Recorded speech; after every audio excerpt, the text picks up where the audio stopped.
Tribuners oknum preman pasar Mardika tagih pedagang Rp20.000. Kalau tak bayar, meja dibongkar. Seorang oknum preman di pasar Mardika Ambon kembali berulah Senin 12 Juni 2023. Preman pasar tersebut menagih uang retribusi kepada para pedagang di depan Hotel Wijaya hingga Rp20.000. Dalam video yang direkam, para pedagang juga menunjukkan meja para pedagang bahkan dipindahkan lantaran enggan membayar. Oknum preman tersebut mengenakan baju kaos merah, dibantu salah seorang yang mengenakan rompi juru parkir bertuliskan Jukir Dishub Ambon dan mengatakan hanya mengikuti perintah bos. Sementara itu, salah satu pedagang, Nursiah, mengaku biasanya ditagih retribusi sebesar Rp10.000 dan baru kali ini ditagih 2 kali lipat.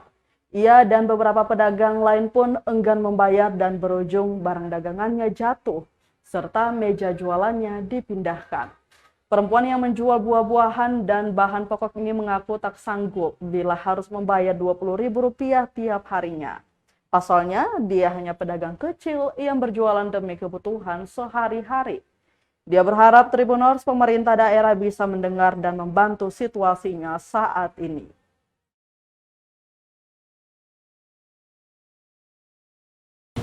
Ini sudah yang batagi 20.000 ini ya.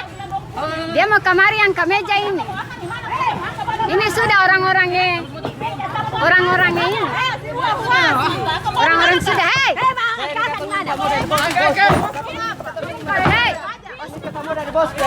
Yani. Piana. Terima kasih sudah nonton. Jangan lupa like, subscribe, dan share ya.